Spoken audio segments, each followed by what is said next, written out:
Fangs adds beast. Special roll. Add beast. But it's true. They can add a... There it is. There's our daily reminder. Ding! Play the special roll.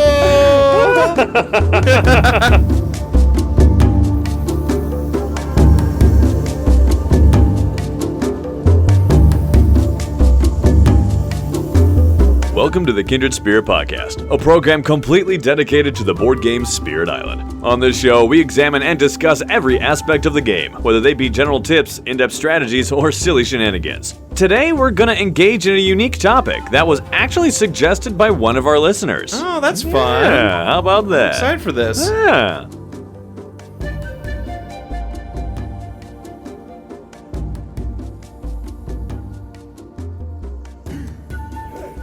I'm actually really excited for this one. Me too. This was a great idea that we were suggested. One of the things that we want to do moving forward, and we've actually kind of had this notion before, but it just kind of didn't really fit into the game plan that we had already. Right. Was as this show continues to go on, we kind of wanted to start examining a lot of the feedback that people have given, specifically about ideas for topics. And thinking about some of the things that they've said and how we can see where we are, kind of like the flow of thoughts that we're currently having with the game at the moment and seeing what we can use. And we just kind of wanted to start taking some of those ideas. Because we've been seeing them. There's been lots of feedback, lots of cool ideas. And a lot of them are like really great ideas. And some of those are like, okay, we actually did want to do this one. Exactly. But just later. Or we do want to take on this one because it's similar to another one that we were going to do. It fits in perfect with but the it wasn't schedule. exactly the same. Like, we thought we would take this on from another angle.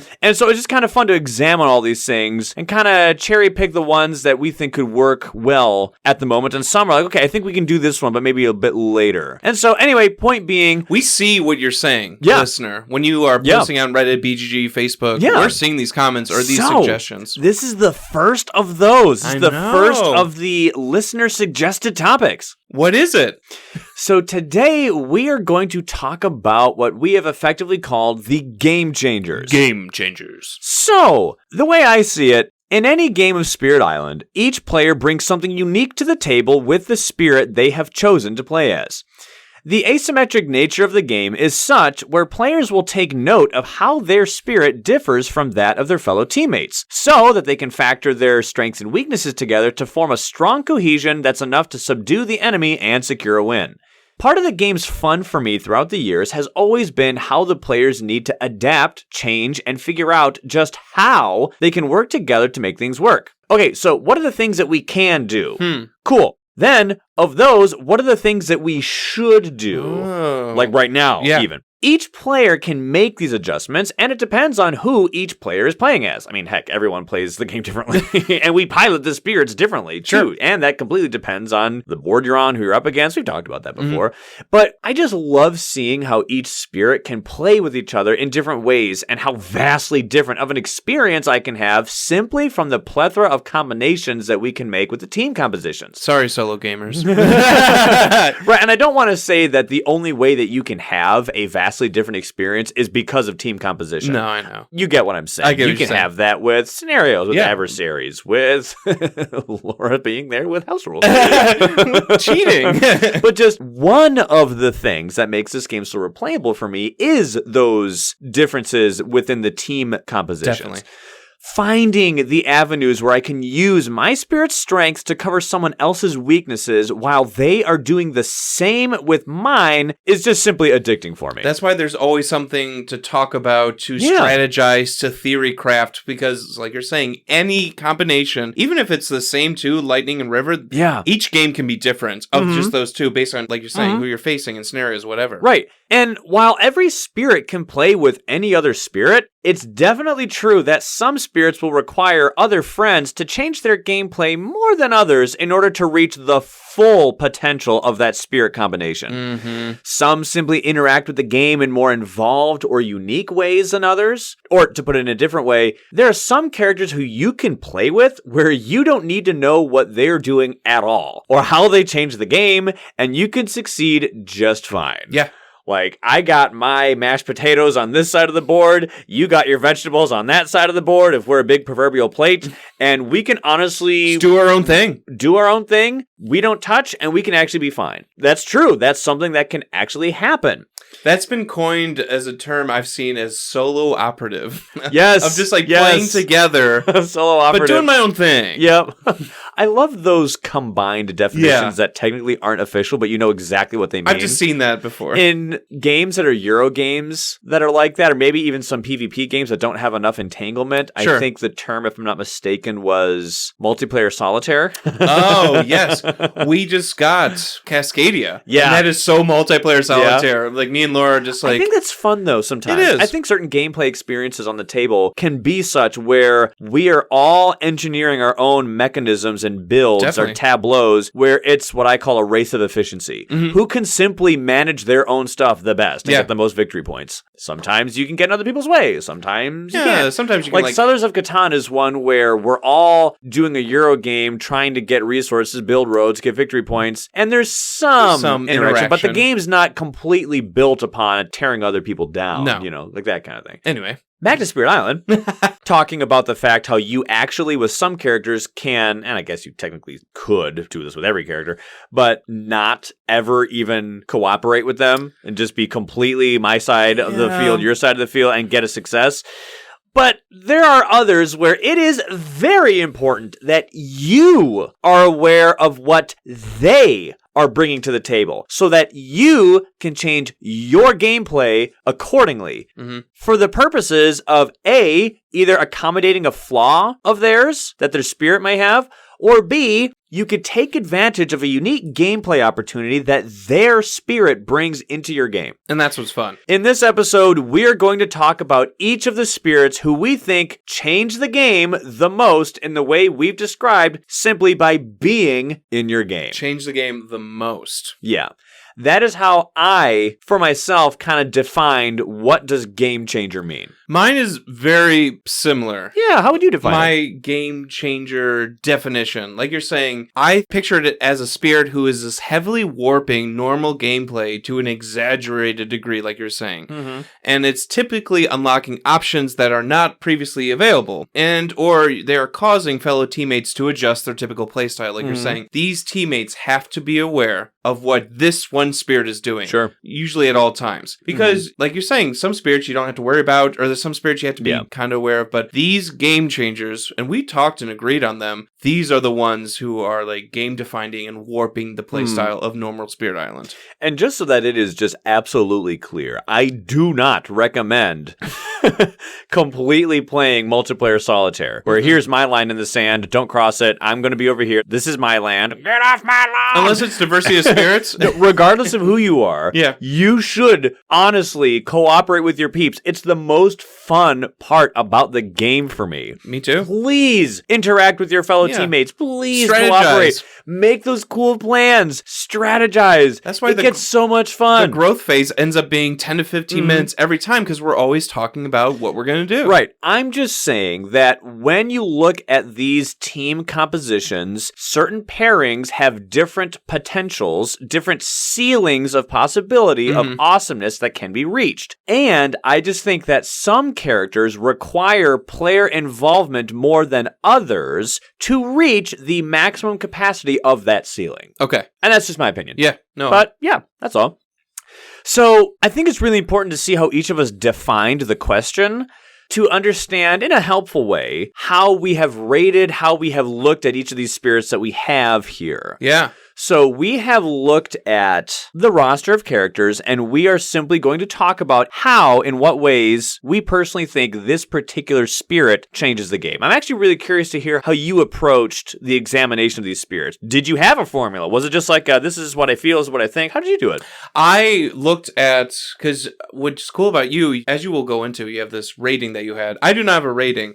What we did, listener, a few weeks ago, we just kind of broke down, we were looking at upcoming topics to do, and we talked about game changers that really caught our eye of like, this could be something really interesting because this is something we think is good for newer players.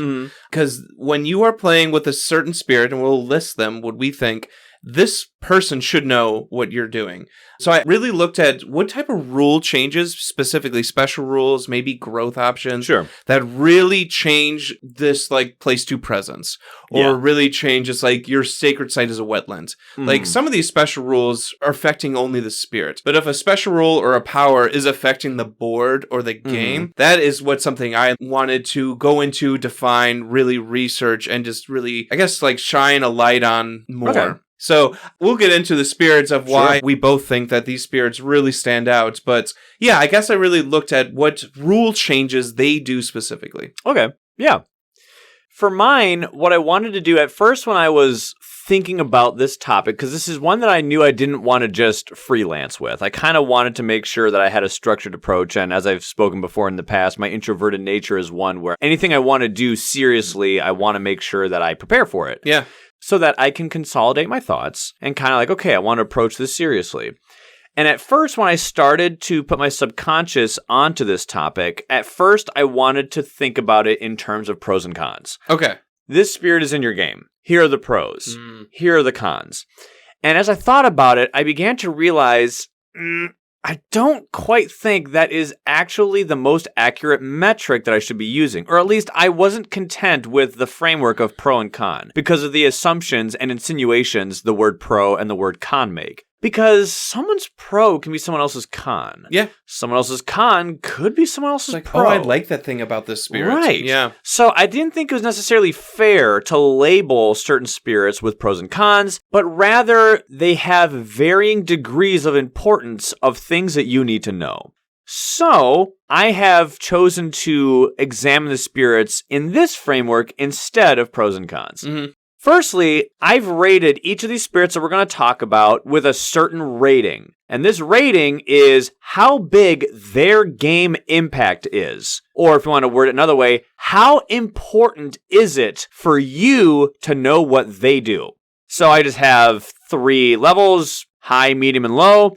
And as a quick sidebar, literally everyone that we talk about today is someone who I think you really should know about. Yes. But even further than that, getting even more precise, each of these characters who I believe you should really know how they work have varying levels of importance, even within this grouping of whose rule set should be understood the most between that. So high simply means you must know these rules that this character brings before starting the game. You must know this. It is that important. Everyone must. Yeah, you must. The whole team should know this spirit does this. Oh, okay. That means I need to do this or something. Yep. What you do with it is up to you, but you must know this. And this is so important, as you and I have been teaching this game so much and been showing it so much to our gaming group. We try, I know as you do this, and I've been trying to do it too, we are very intentional about, oh, this is my special rule. This is what happens when this spirit does this, or it can't do this, or something. You have to let people know these things. There are various things in various times in board gaming where somebody, whether in a collaborative game or even otherwise, has said, okay, I think I'm going to do this and use this card. And someone's like, you can do that? Right. Whoa. I didn't know that. If I knew you could do that. We could have been comboing this. Right. And in a cooperative game, it's like this realization of, regretful disappointment because we could have been doing something cool, man. I wish I would have known that 3 turns ago, right?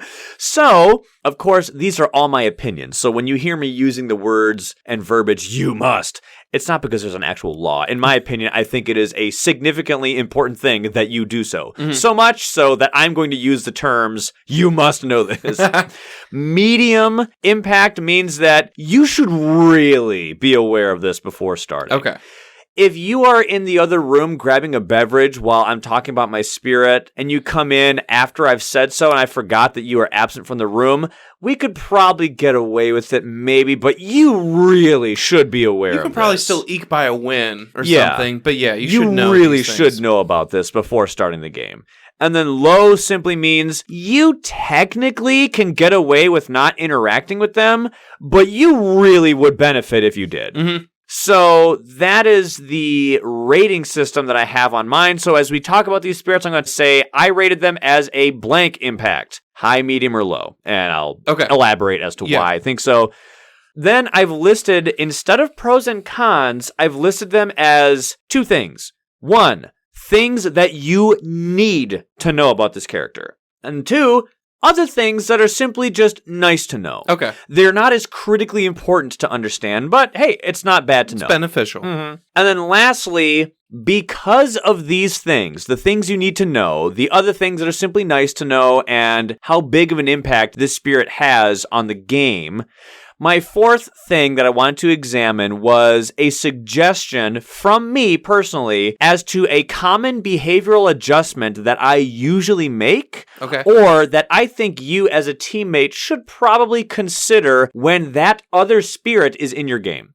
So I want to just make sure that this is clear.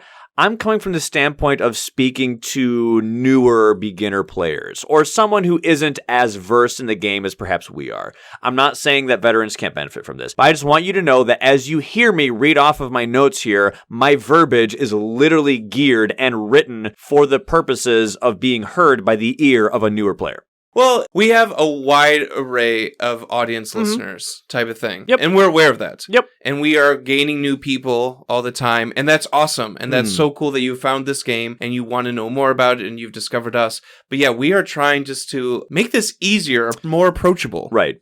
So when I say I'm giving you a common behavioral adjustment that I would make, and I'm giving this to you as a suggestion, I want you to know that is Ryan telling you that. That is not the Kindred Spirit podcast telling you that. Because Laura would be like, I don't care about that. Or you may be like, No, I'm legitimately saying this is just my thoughts on what you probably could/should do. Not that you have to, because you can win by not doing that. It would just be helpful. Right. This is just what I usually do or what I usually see people do. Yeah. People being human players when these spirits are in the game. So please take this with a grain of salt. That's all I'm saying. So what spirits are we talking about? So who is the first one on the docket, John? Because we have a few here that we want to talk about. So who gets to be number 1? Number 1 that we agreed on, decided on. Because, like I said, we talked this out of ones that we are in agreement. There's a couple at the end that we can talk more about that we might land a little bit differently on. Sure. But for the most part, we think that these... There are a few obvious ones. Yeah, there are a few obvious ones. Let's get out of the way. First one is Ocean's Hungry Grasp. Ocean's Hungry Grasp.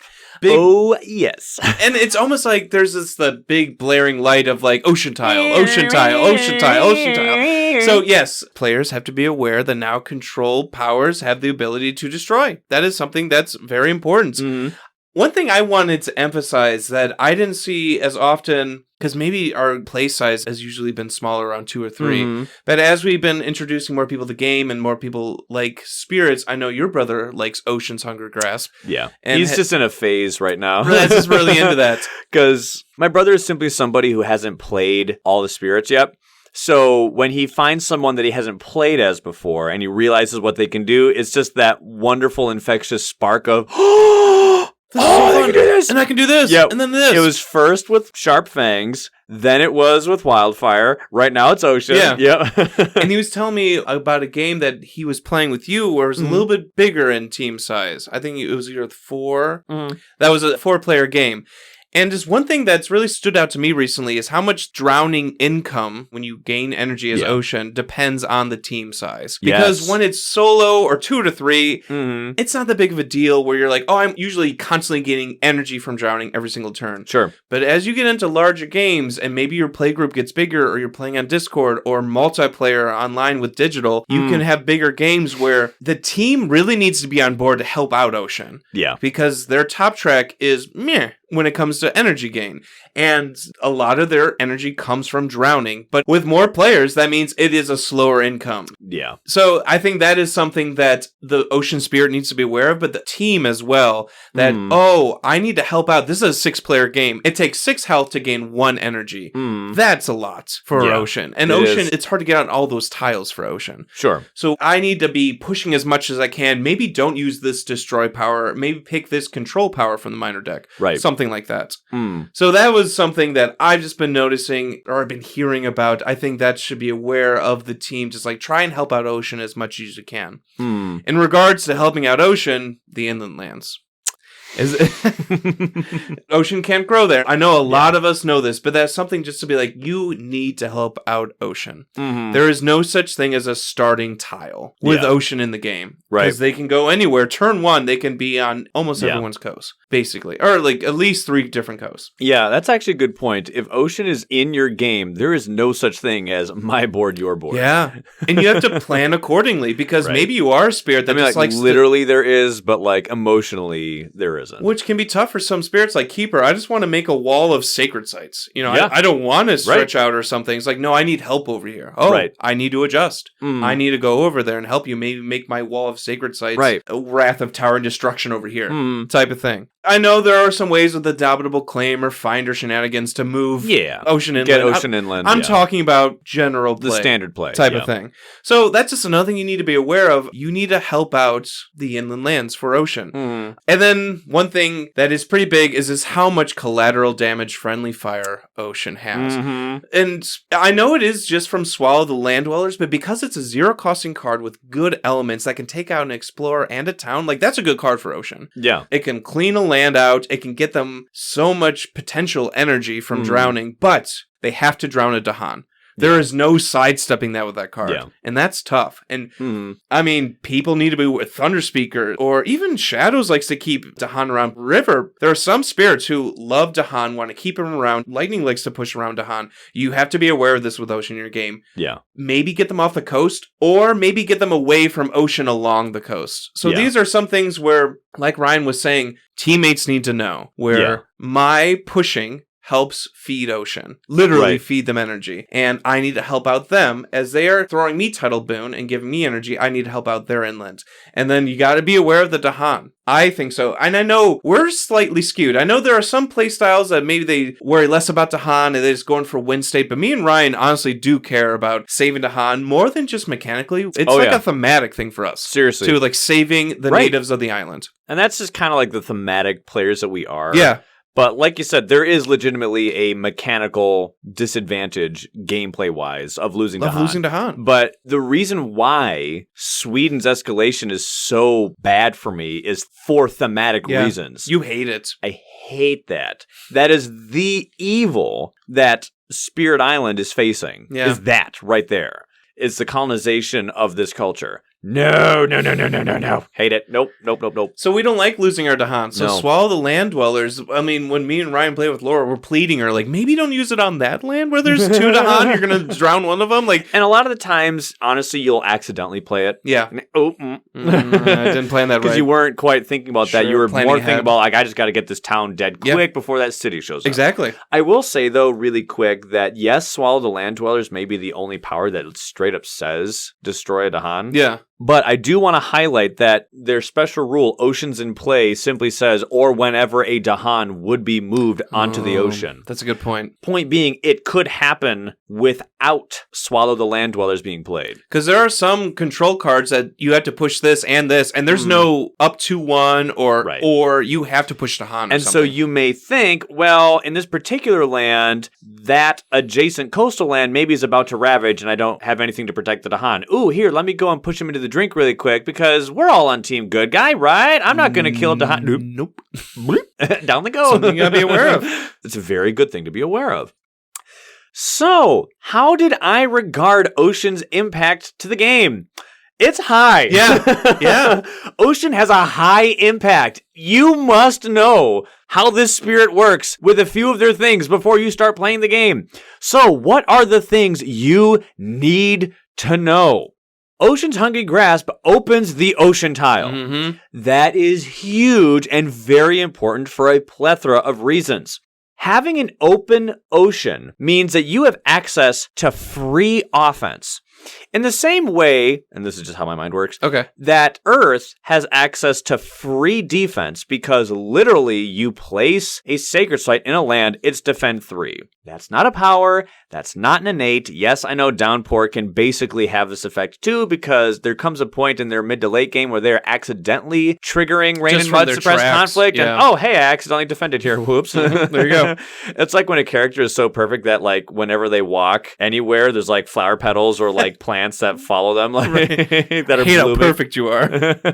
I just watched Encanto, so that's why I'm thinking of Isabella.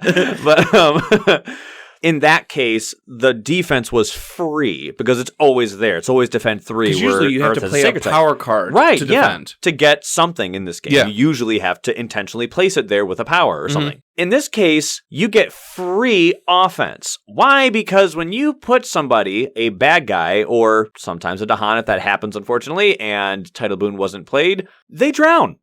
They're off the board and they die. And Ocean doesn't get energy for that either. So they're just dead. Primarily, first off, you have free offense. Nice. Push someone into the puddle, they die. This has really big ramifications. This means now that control has an entirely different and important function in your game now. Control no longer does everything it did before, which was still very valuable. Yeah. Now it has this really cool feature. It actually equates to offense. And this can get pretty broken with some of the minor powers that are costing 0 that now do damage. Lure the unknown from range 2 away. Stuff like that. Ocean's Hungry Grasp literally opening up the ocean tile to be a dwellable, inhabitable space literally cannot happen any other way besides them being on the board. Correct. This is a rare and unique thing that only they can do. When you open the ocean tile, it is very big for what it does for you, seeing how you can go into the ocean now. Having ocean in your game allows you to put presence in the ocean. This allows you to reach so many other lands. For instance, if you had one presence on land number 3, and you have a lot of range 0 or 1 powers, you can't reach land 1. Land number 2 is getting in the way of land 1. However, if you had a presence in the ocean, you are range 1 from lands 1, 2, and 3. That's true. And all you need to do is get to another friend's ocean tile, and you can get all of their coasts. And of course, if you have like range 2 powers, then you can get a lot. Point being, you have a lot of awesome, less limiting restrictions available to you now. So that means when you do a control power that says gather, if you are in the ocean, you can pull them off the coast into the drink, where they immediately die. Control, resuming that point, is now capable of killing people. This is huge. It cannot be ignored. It's a 2-for-1 now. And playing this way, exercising this sounds like a cool thing. Cool, awesome suggestion. I should pick that up, right? I should probably do it. Here's another thing that's really important. It's not that you should do it just because it's cool. Ocean literally gets paid when you do this. It's nearly a requirement. Ocean's energy income is slightly dependent on how many times the team shoves people into the drink. If you go ahead and indulge in this gameplay style, Ocean literally gets richer. Not even kidding. So Ocean gets paid when they put people into the ocean and kill them this way. That is why it goes from a fun suggestion to a bona fide, oh, we need to do this as much as possible. The team has to be on board. The team has to be all in. And helping out. For this reason. Furthermore, another thing that you need to know, Ocean cannot dwell inland. They cannot dwell there, unless you have some fun shenanigans, which you can do. Right.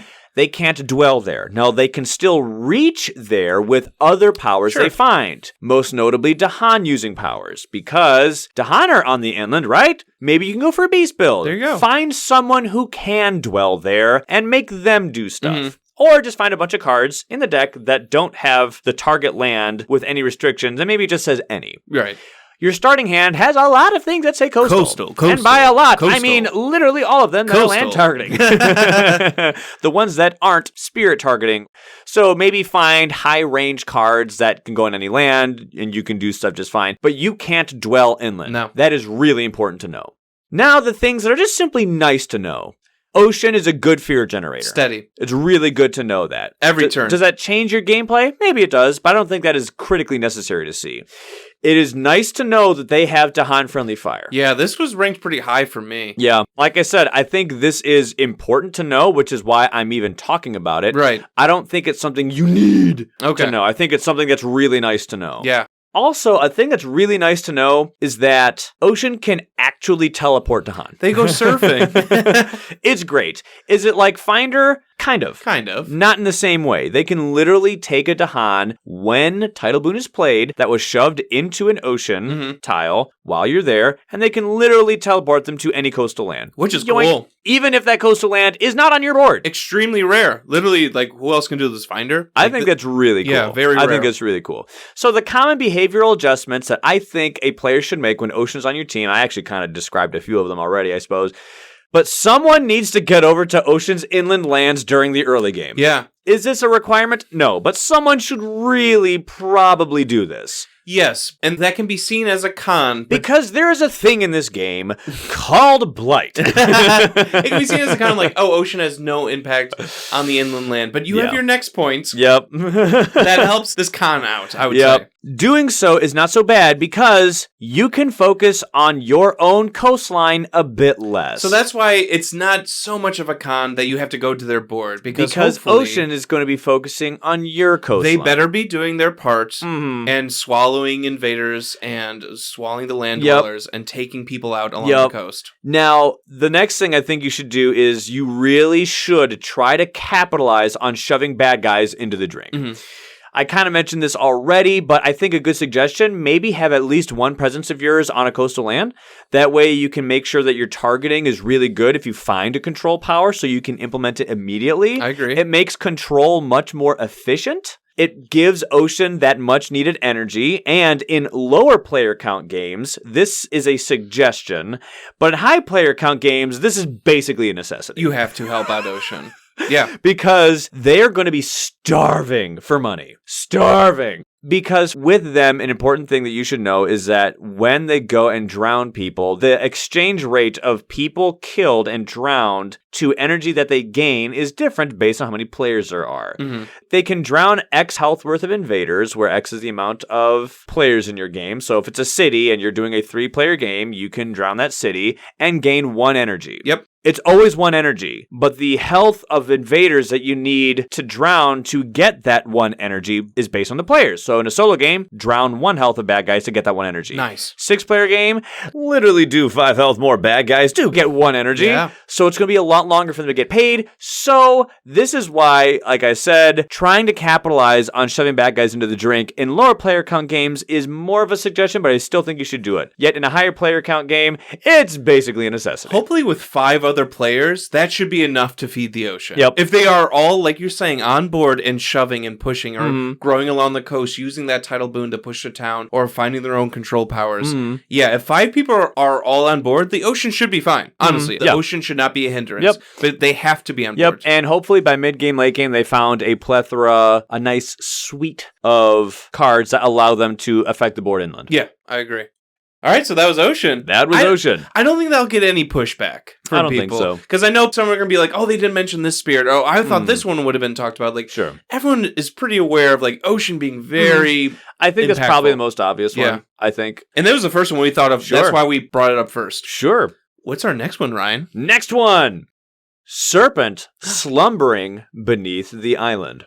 I have rated Serpent's impact to the game as medium impact. Okay. I think they have a medium impact on the game. They're not opening up the Ocean tile. Yep. Here are the things you need to know, in my personal opinion.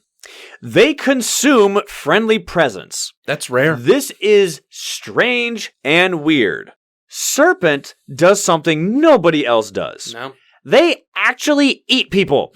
They can eat themselves in solo, and they can eat their friends. They consume friendly presence. What? Yeah. At first, you think, what? You attack your friends? They're absorbing their essence, Ryan. Don't worry, that's just the first half. But you need to know that in the gameplay style of this character, they are actually killing you. Yes, the term killing you sounds aggressive because killing you makes it sound as if there's no second half to what they do. In this second half of this notion, Serpent provides uncommon and very potent buffs that are very rare in this game. But those buffs only go to the people they've absorbed. Yeah, so it's like you got to get in the line type of thing. You got to get in line. Yes, it is very, very strong what they can do. And see, here's the thing. They can hand out a slew of benefits in this game, but the best ones, the highest quality upgrades and supporting buffs that they give to teammates are the ones that come from their left innate. This is my biggest hurdle when playing with new people. I was once playing a Serpent game with some family members, specifically my brother, and he was so hesitant to let me absorb his presence. I was too. And I'm trying to explain what you're saying, like, no, you get good things, energy, and I can let you grow, or like things like that. And he was just like, but I don't want to die now. It's like, I just grew here. You're going to eat this? Right. To put a statistical numeric value on these things, it's like Serpent has a wide variety of gifts that they can give to people. As Serpent, if I'm playing as them, I have nice level 1 bonuses I can give you. Cool. Nice. I also have level 10 awesome, crazy benefits. Which would you rather have? Level 10. Level 10, I mean, I'll take both. If sure. I can. Oh, okay. Yeah, I'll take anything. Realize to get the level 10 bonuses, I have to absorb you. And trust me, being absorbed by Serpent is worth it. I also think that you need to know that Serpent has a sluggish start. Yeah. This doesn't mean, like we said in the past, that they are useless in the early and mid game. Just understand, do they start with 1 presence? Yeah. Yep. And they can only grow 1 presence at a time. Yep.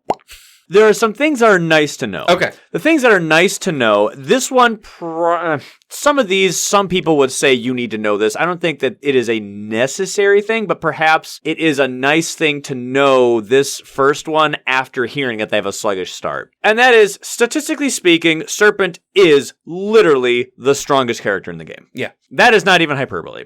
When fully upgraded, nobody can match the ridiculousness that Serpent does. No one can touch it. 17 energy gain, Reclaim 2 and 5 card play with a slew of elements at my disposal, some of whom are any. Right. I'm sorry, what? Some of the strongest support powers, support Did cards. You say 17 energy? And then there's the Snake Quake. The Earthquake. The Earthquake. They also have a splash defense that nobody else has that scales. Yeah. It is, pun intended, scales, Serpent. Oh! I didn't even think about that. But it's cool that it's splash defense. Seriously, that's cool. It's also cool that it gets better. It starts at 2, but it can go to 8. And 2 is fine because it makes sense. It scales as the game gets harder, as the invaders get stronger, as they keep building. 2, it can block a city, it can block a town and explore. Like 2 does enough in the beginning. Right. But as the game goes on, that defense gets better. Mm-hmm. Serpent, like we said, can hand out elements, energy, and card play in addition to the other gifts. Yes, those level 10, if I want to go back to that hypothetical comparison that I made, yes, those level 10 bonuses are dope and awesome. But while that is what they are known for, they do have a lot of quote-unquote level 1 benefits. And I'm just using level 1, level 10 as like a joke. I don't literally think some of those are 10 times better than others. I'm just doing that for a comparison.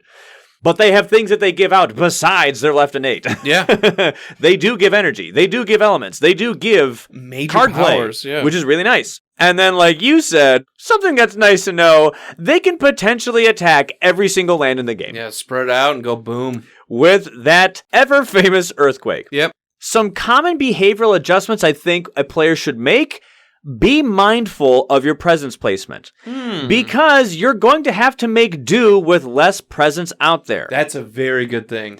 Why? That's important. Because you want to be sacrificing presence. Yeah. Trust me, you want this. You want this so bad. As often as you can. The moment you get absorbed by Serpent, they get 3 energy, which is nice. You get an element of your choice, which is really handy. We've talked about why Bowden can do that and how that is so cool, or Shifting Memory can do that and it is so cool. Love handing out Serpent elements. can do that with Absorb Essence, which is nice. Give you energy, and their defense power, Elemental Aegis, gets better. It does. And they can actually get more presence on the board because they are capped on how many presence they can get out on the board based on how many people they've absorbed. To absorb. It is in their gameplay to be completely upgraded by absorbing people, and you want them to be fully upgraded. And you want to get in on getting a major power without having to forget it. You want to be getting that consistent energy stipend all the time. You want to be getting another present out there. It's worth it. Trust us. Another thing, maybe place a presence in their land to help out in the early game. Okay. Because they do, in fact, have one presence. Yeah. They have an amazing Elemental Aegis defense card. But they don't have a ton of cards that affect the board state at the start. No. It's a little bit better, in my opinion, than Shifting Memory, but it's just not a bad idea to maybe some of you, or at least one of you, go help them out in their land. While in the they're early game. still in their slumber phase. Yeah. It's funny how, since one of us is going first, you have your notes, I have mine. I'm wondering how much thunder we're going to take, but I don't mind. No, it's fine. I mean, like you said, the deep slumber track is so important to know. And that is my biggest hurdle with explaining it to newer players or just people who are less familiar with the game. You just need to, hey, for me to grow more, I either have to like kamikaze die, which isn't ideal, right? Because you can. It's not ideal. You want presence on the island, or I absorb you. So let's go with that option, okay? And I know it's tricky because people are like, but you told me a lost condition is if we don't have enough presence on the island. If I lose all my presence, John, you told me we lost. Yeah, but we also said that losing presence is not nearly as bad as you might think. Exactly. Which is true. Because you have how many of these things? 13. Yeah, and some people start off with 3 presence on the islands. Like you can grow, make sacred sites and make 2 more. So, like you're saying, it is not too bad to lose 1. And if anything, you want to keep getting absorbed to gain these good benefits that you're having. You just gave me an idea for a very unique scenario that I've never thought of before. Ooh, tell me. What if there's a scenario where you start with like 3 or 4, maybe even 5 or 6 presents on the board from game start, but you can never place presents? And instead, if ever you would do a growth option that places presence, or you would play a card that places presence, you must do redeploy instead. Whoa. So you can never place presence, and what you have is a very limited set of presence. Yeah, and then you can never even get better. Nope. Type of thing. You are hard capped at like a medium power level. But maybe you choose which ones get placed from like what track or whatever. So it's up to you. That'd be really interesting. That'd be like handcuffed scenario, or one hand tied behind your back. I wonder how hard that would be. Now I'm thinking like adversaries and combining or something like that. I would say I literally that was cool. No joke, a spur of the moment immediate thing. I like that. Sorry, I didn't mean to interrupt. That was just No, it's fine. That would be so cool. That's weird.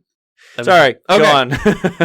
You were talking about, it is important to just really emphasize they have the one land targeting power card. I know they can do like mini earthquakes with the right innates, but they do just have elemental aegis. They have really strong support cards. Yeah. So when you're getting that support, like you're saying, Ryan, go and help them out. I'm not saying Serpent is weak at all. Nope. I think they're very strong spirits. But with one presence starting, and maybe with faster adversaries or front-loaded adversaries, maybe like a Sweden, I know they're only difficulty 8, but when they start with extra cities, extra towns, or in double blighting, maybe Serpent could use a little bit of 8 type of thing. Yeah.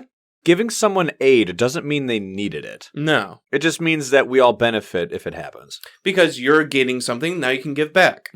I like what you're saying where they are the strongest. I view Serpent as like honestly one of the most Jekyll and Hyde type spirits. Okay. Where they start as uber support. They have so much support. Even with Absorb Essence, like you were saying, they are giving support. And they're just like, here, I'm boosting you up, I'm boosting you up. And then there's this change where they almost become like this monster type of thing. Yeah. But a cool one, they're on your side. Yeah. They're helping you win. But they are just completely different. And talk about a hero's journey. Yeah. This like starting from, not from nowhere, because support is very important. But this like this weaker land influence spirit into one of the most destroying spirits in the game, like you're saying. So that's just something to know. Like, oh, is this all you're going to be all game? You're just going to give me like extra card plays or elements? Is this like all you're doing or minor powers? Like, no, dude. I am about to like give me a couple more turns. I'm about to unlock this, and I can get 4 card plays or 16 energy. I do think that Shifting Memory probably has the more satisfying hero's journey than Serpent does. Okay, but I can get into that later, and this is going long already. So because we still got a long way to go. Yeah, the Serpent Rousing Anger, that is such a unique innate, is such a damaging innate. Yeah. And I think that is, like you're saying, it is a reason to help Serpent buy them time to achieve this level of destruction. Yeah. If you can help them out and let them do their area of defense with Elemental Aegis, and then you are playing extra card plays, you are gaining extra power cards, you are gaining extra elements and energy, or major powers maybe, with these things, you are helping them slowly wake up and then just go boom. Yeah. And just nuke the island. Yeah. So, yeah, they are extremely important. I do think that deep slumber track, like you're saying, like these high priority things to tell people, you need to let them know about this special rule that you have because it is so unique. Like you said, there is only one spirit that does this so far that absorbs other people to get stronger. That is highly unique. You need to tell your teammates that. Yeah, that's Serpent. Great spirit. Yeah. Seriously. Game-changing spirit, game-breaking spirit, but yeah, they take some time to turn into what they become. Yeah. The next one. Okay. Who do we got? At first I was like, maybe, but then I was like, yes. Okay. Type of thing. Yeah. Because, again, we talk these out. It's Heart of the Wildfire. I think because I've played with you so often, I'm like, oh, no, they're easy to play alongside with. But it's one of those things where you just get desensitized the more often you see it or play with it or something. Yeah, you just normalize It's like, oh yeah, this always happens because it's Wildfire. Sure. But as I was like thinking from a newer perspective or just like from a game-changing perspective, this is highly unique. I actually did some research. I want to go into this. Go for it. They are one of the few spirits that are able to affect the board state during growth. Yeah. I know all spirits can grow and place presence or move presence. I'm talking about spirits that either add tokens or do damage or move things that are affecting the board before people are going into the fast phase. Starlight's like, hello, hi. Yeah. So I made a list. One of them is Finder. They can move buildings with one of their track bonuses. Sure. During the growth phase. Fangs adds beasts. Special roll, add beasts. But it's true. They can add a... There it is. There's our daily reminder. Ding! Play the special roll.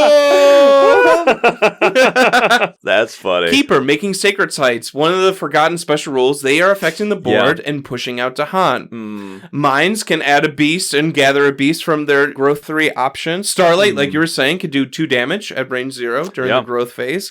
Trickster, I love that track bonus after Dahan Insurrection. That's a recent one. Vengeance can also add disease. So those are the ones I saw that can do things during growth that are more than just placing a presence. And I think that is unique. I only listed like 7 or 8 there out of the 20-some that we have in this game. But Wildfire can do one thing that no one else can, and that's starting with extra blight.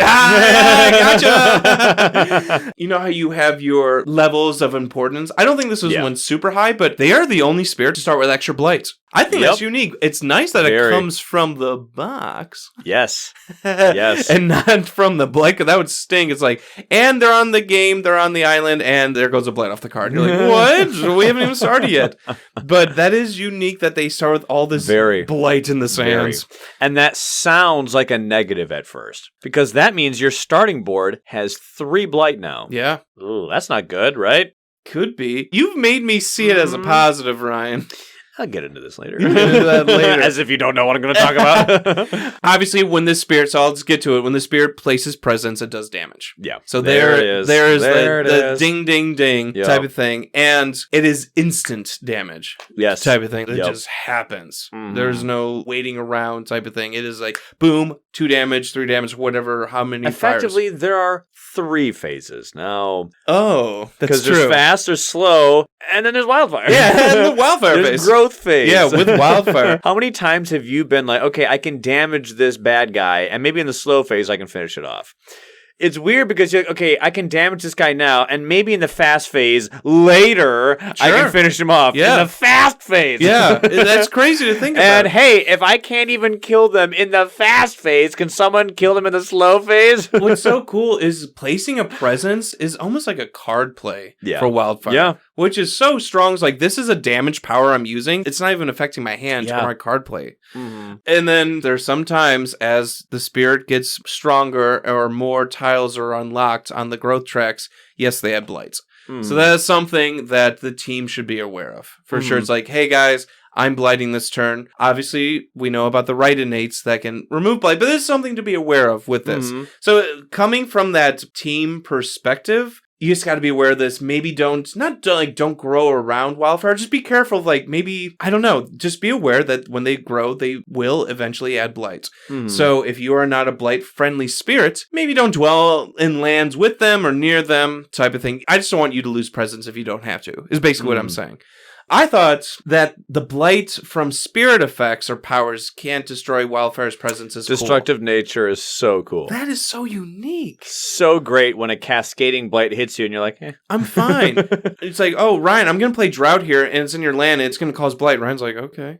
That's good. Yeah, that helped me like with my land targeting powers of blight. When I was first learning Wildfire, I was like, okay, basically all the blight that never hits me, I'm immune to. The blight I care about is when they attack me. Right, from the invaders, not from and spirits. I had to play the game more to see the value of that, Because some of those blight powers are strong. Right. Like, and sometimes something will cascade because of an event that you weren't calibrating yet in your plan because, hello, like I said, an event happened. Yeah. And so now I was about to enter there, but since an event made it blight, if I go in there, it's going to cascade. Yes, it's another blight, but that also means that if that's cascading into your land, it's okay, you're fine. It's okay, you're fine. It's a nice thing to know about. Maybe that's why I like Wildfire so much. Because one angle about them is they have built-in event protection. Ryan and those events. Subconsciously, I know. There's the ding for this episode for the Ryan complain about events. Last thing. I actually really rethought about this after we did our rankings of the gift series, of the gift card series, because we had such a difference in our Flames Fury placements. Yes. Yeah. And I think at least like 10 spots away from each other. Mine was like 4. And mine was like 12 or 16. Yeah. It was, I don't think it was 16, but yeah. No, I think it was lower than that. Yeah, it was like 12, 13, 14, 15. Yeah, so maybe it was range. like 9, 10 away. It was enough of a difference to be like, let me rethink this power. I think, like I said at the time, yes, I'm just not used to this spirit, or I don't play this as a spirit. I hope you understand too, like for yourself, I hope you don't actually think that you're missing something. It's just a play difference. No, but I like to reconsider things, for sure. I'm not denying you that opportunity. I'm just coming in to snip any negative self-harm thought of, when I think of that, like, no, dude, it's just how you play. Don't worry about it. If anything, it was beneficial because as I was thinking about this Game Changers episode that we're doing, and as I was rethinking about the gift cards, I was like, yeah, Flames Fury is important for teammates to know, because as I'm drafting powers, and as I'm pulling from the minor and major deck, I know if I pull a card that does damage or is damage focused,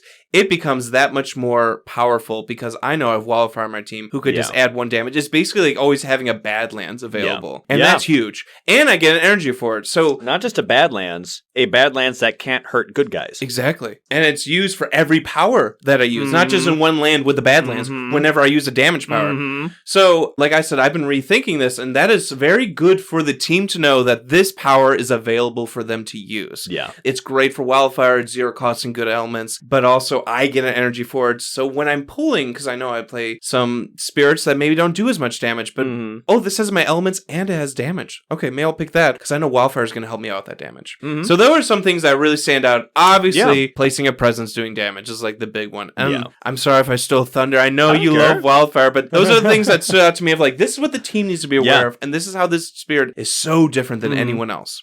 I understand that we could have the capability of repeating things that we said in the fact that you said one thing because you had your notes, I had my notes, and we purposefully don't look at each other's notes so that we can surprise each other on the show. So that's one of the reasons why it's not so bad if we repeat, because we'll just gloss over things that we share ideas on. Yeah. But it's fun to see your thoughts unperturbed by the fact that I never saw them prior to this. Yeah. I know generally that you were doing an examination on them. Of course. But I kind of like to know what your approach was. You know, and I think it's cool for you to see what my approach was. Wildfire. In my opinion, their impact on the game is medium. Okay. I consider them a medium impact. I would agree. The things that you need to know. They are a blight user. Yeah. I literally label spirits in my brain as spirits, among other things, who can dwell well or not so well with a blight user. This is a bona fide blight user. This is the OG blight user. Right, yeah, for sure. The biggest thing, they perform attacks by moving or placing presence. That is huge. Yeah. Also, you must know that blight is placed wherever they go. Yeah. Does that happen the first time they do it? No. Every other time, most likely, from then on, they got fire do unlocked. So, because they have enough fire elements unlocked. The things that are nice to know. Wildfire is a range 0 specialist. Their strongest attacks are free and range 0.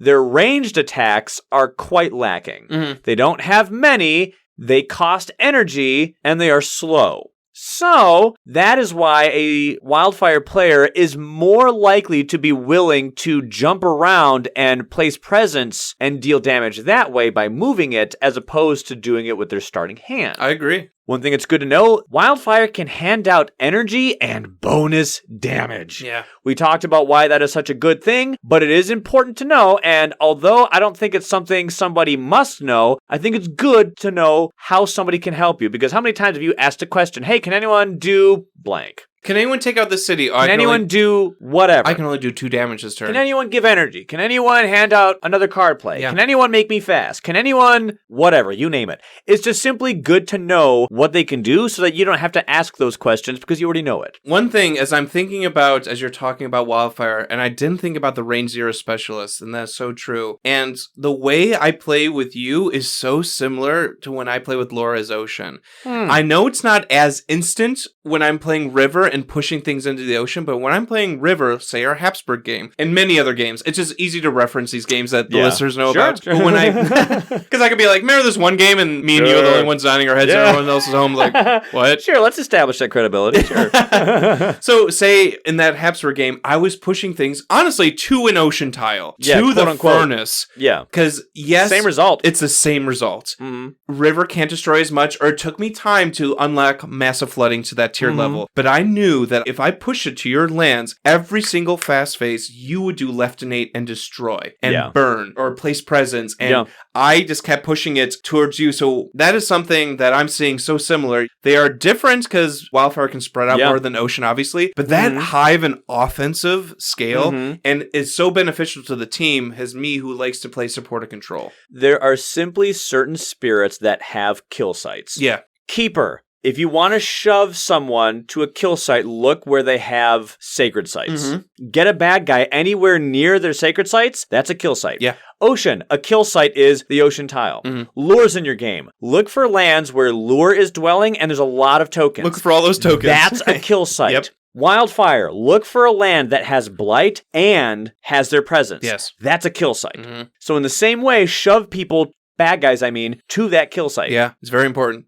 Wildfire, another thing that's really nice to know. Wildfire is an incredibly good blight remover. Yeah. Incredibly good. And that so often gets forgotten. As people talk about the spirits, they mention, the high offense and they mention the blight, but they don't mention the blight removal. Right. And it's important. I've talked about it before. I'll talk a little bit about it later. But one thing that's really important is the thing that you brought up too. They start with 2 extra blight. At first, this has 2 emotions to it. One bad, one good. First one's bad, probably takes the famous spotlight. Second one's good, some people ignore it. First one, we all know it. I even mentioned it 15 minutes ago. You now have 3 blight on your board for a standard game. This is the most often emotion I hear about Wildfire. You have more blight on your board. Yeah. Uh-oh. And that's not good. That means more cascading potential. Exactly. There's just more blight on your board. Yep. The second half Dark Horse good benefit that this is your blight threshold is now +2 higher because that did not come from the card. That came from the box. So if you heal it, it goes to the card, which means you have more blight than you technically were quote unquote supposed to. But this benefit is only a benefit if you heal it. Until you heal it, it's not a plus. Which, like you're saying, is very easy for Wildfire to heal blight. But it's something I think people should know. Here's one thing that people, I think, understand, but I don't think they see it often, so they can sometimes forget it. Okay.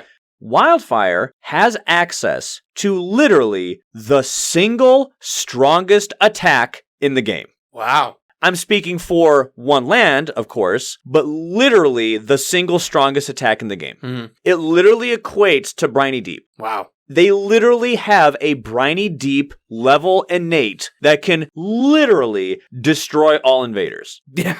The only spirit. Infinite damage. Yeah. Infinite damage. That can mean 2 people. That can mean 500 people. Yeah. That is insane. Are you going to get it all the time? Probably not. Are you going to see it in every game? Probably not. The Finder players are salivating, Ryan, hearing that. But do you have it? Yes. Yes. Yes. It's nice to know that Wildfire literally has access to the strongest attack in the game. Again, control spirits pair so well with Wildfire. And sure, I think usually, and I've said this before, I would rather do decent damage in many lands than infinite damage in one, but that's still infinite damage. No, but that's important. Say there's 6 buildings and it's England, and you can't have a 7th. Boom, everything's dead. I don't care about your extra health. Yeah, and this attack is simply Firestorm, their innate, fully maxed out to the ultimate level. Firestorm is very flexible in the fact that you can split it up at lower levels to attack multiple lands for low damage.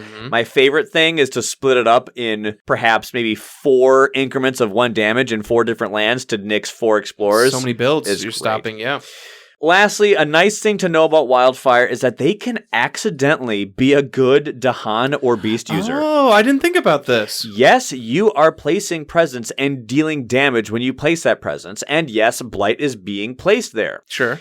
But that's not the only thing that happens. Dahan and Beast can run away. And if they can run away, then you accidentally have a built-in, every single turn, if you want to, consistent Beast and Dahan moving power. Yeah. That's not something that should be ignored. I think that's pretty cool. Find a single defense card, and you can make a rudimentary Dahan build with them, with 1 defense card, because you have a built-in control card. So now you're like digging beneath the levels of like, the famous thing is the damage with presence. But you're like, the things that get forgotten is like, they're really good at controlling Dahan and Beast. And spirits can move around with Beast, or you can set up Beast attacks or Dahan counterattacks. And no joke, if you don't want to do a Beast build and you don't know where to push them, hey, send them to the coast, maybe you find sea monsters. There you go. Honestly, something as simple as that. So that you can get that 8 fear. 11, I thought. Just kidding, 8! Wink, wink. But no, it's just something that I think you should be aware of. Yeah. Some common behavioral adjustments that I think you should make. Stay away. I was like, maybe be close. I was a little like... I literally have this written in all caps. It's all caps. That's funny. I just saw that.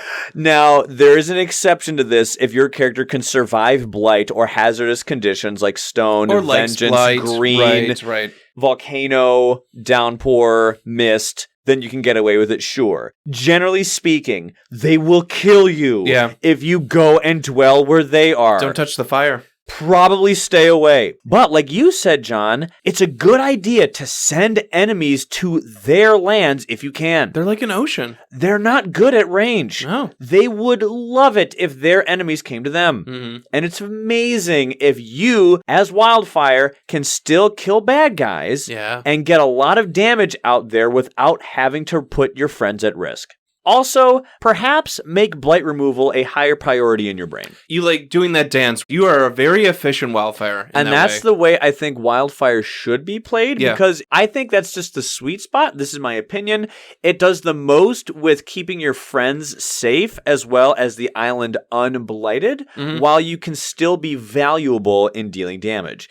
Yet, it will make Wildfire's game less stressful for them if you remove blight. Yeah. That's all. And preferably remove blight that is not on their dance floor. No. They set their own dance floor and they jump around on their own dance floor. Get blight that is not on their dance floor out of there. Because if then you are removing blight, then they can like kind of go all weapons free. And that's a fun sight to see when Wildfire is like, oh, I can grow whenever I want, as often as I want. Let's go, baby. Not only is it fun to see, it may be the only thing that can save you in some games. True. Not kidding. Higher difficulty games, when you have England around and you can actually benefit from destroy all invaders, you will want them to have the capability to jump on a land without having a blight there already so that it cascades. Sure. Yeah, it's a very important thing. There's a fun little interaction that I want to remind people of with Wildfire, and I don't think it hurts just to lend one example of a specific thing. Yes, placing a presence with them does damage in the way that we described, but it's also when their presence is moved, which is actually really important. One of my favorite interactions with this, because reasons, is with Mist. With Mist, go ahead and play Silent Forms Dart By. Yo, editing Ryan, care to define that for us? Yeah, I gotcha. 2 fear if invaders are present. When presence in target land would be destroyed, its owner may, if possible, instead push that presence. You may gather 1 presence or sacred site of another spirit with their permission. Thank you.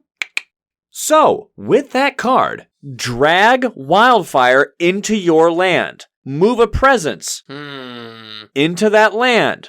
It gets dealt damage because of Wildfire. But what about Mist? Are they going to die? Blight enters, which triggers Silent Forms. You move the heck out of there. Yeah, that's cool. So you can literally, on your turn, go and grab Wildfire, get over here, and get out yourself. Get over here. It's so good because cool. they can jump to a land, in effect, 2 away. When you're thinking about, hey, what can we do this turn? Hey, you move 1 land closer to me, and I'll drag you a 2nd land and do damage in that other one. It's like a trail of fire. It's literally the wildfire spreading on the island. And since you are Mist, you're just like, nope. The Matrix dodge. Yep. That's just one of the interactions. But it's a fun one, and it's one of the reasons why I personally like Wildfire and Mist. Because, hey, getting Flame's Fury on Mist is not bad. Pretty cool. Pretty good. Getting additional damage with them, as well as the energy. But there's fun interaction. Play Silent Forms, grab Wildfire, make them attack. Yes, a Blight enters, but you can get the heck out of there, which is really fun. Really cool. I like that. Yeah. Even doing this list, it's almost like a recentering or reevaluating these spirits because you get so used to playing alongside them or with them. It's like, oh, I see now what the Tahan move. I'm like, that is so important that I'm just, when I first was playing this game, I didn't see that as important or moving B. So this has been really cool to do. Well, that looks like all the time that we have this time. This always happens to us. This always happens. It's true. Well, it commonly happens. Happens. Hey, we had a lot to talk about. What do you want to say? Yeah, and we didn't want to rush things. Right. I was thinking that I'm like, oh, I can cut out some of the things I wrote. Like, no, I want to hear what Ryan's saying, and I have my thoughts. Like, we didn't want to rush through things that we think this is an important, good series. And it's not that we don't think you wouldn't appreciate an episode that goes longer than 60 minutes. It's I might not have enough time to get that done. Think of editing Ryan, everyone. Please. So we will go ahead and continue with this list in part 2, which we will now have to make, which is fine. That's fine. Totally fine. And we will see you next week with that. So until next time, we will catch you on the Flippity Flip. Peace out. We appreciate that you took the time to listen to this episode of the Kindred Spirit Podcast. We're grateful that you did, and we hope that you thoroughly enjoyed it. Feel free to interact with us on our socials. You can catch us on our Facebook or Instagram, as well as Board Game Geek, Reddit, and Discord. Consider supporting us on Patreon, where you'll get access to episodes early as well as our private Discord. Links to all of those will be in the description of this episode. Have a great one, and may the elements be ever in your favor.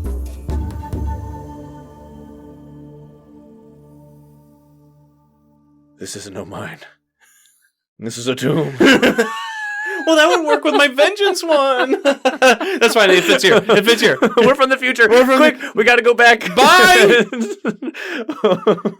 Days that never were. Or what? We got to finish talking about vengeance.